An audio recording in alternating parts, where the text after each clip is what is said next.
The day after my father died in a fiery truck crash, Mr. Beaumont Owen's father set his sights on my mother. He didn't waste a minute. To get her, that old bastard actually had his own wife, Evelyn, committed to an institution. Owen and I wanted to tear each other apart.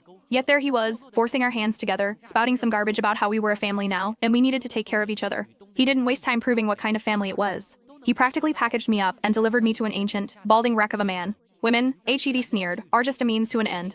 It doesn't matter who holds the leash. He was right. Which is why I chose to crawl into Owen Beaumont's bed that night and, more importantly, record every minute of it. Owen hated me, but he had no choice but to protect me. I hated him too, so every time he found a new sweetheart, it used that video to extort a fresh chunk of cash. This time was no exception. I could see him from across the velvetropes, his arm wrapped around his new flame, kissing her like they were the last two people on Earth. I lifted my phone, giving him an innocent little wave. My friend, unaware of the nuclear bomb I carried in my pocket, leaned in. "Did you notice something?" she whispered, a little conspiratorially. "Your brother's new girlfriend, doesn't she look exactly like you when you were 18? I glanced over.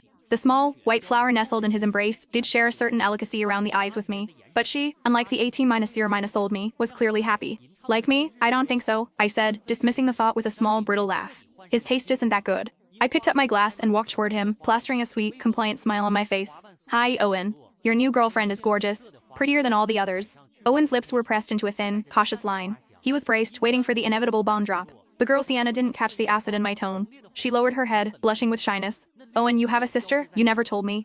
I beamed, my smile wide and fake. "That's right, Owen. Why don't you introduce your lovely little sister?" I pulled out my phone, pretending to search for something. "Sienna, have you seen pictures of my brother when he was a little kid? You know, naked? They're adorable." Owen practically lunged, clapping his hand over my wrist. He forced a smile for Sienna. "Enough, Lily. Don't scare Sienna." His eyes, however, were sharp and dangerous. He leaned in, whispering so only I could hear the monies transferred. "Now behave." Satisfied, I slipped the phone away and pouted dramatically at Sienna. He gets shy when I talk about his past. I finished my drink and turned to leave, but he stopped me. "Don't go, Lily." He draped his arm around Sienna, a look of faux pride on his face. "This is my sister, Lily. Our father sent her to special dance academies from a young age. She won all the prizes. She's phenomenal." The smile froze solid on my face. My fists clenched, my nails digging deep into my palms. He knew exactly what to say to draw blood. The dance academies were where the old man sent me to learn how to entertain his business partners. A specialized, overtly sensual routine designed for consumption.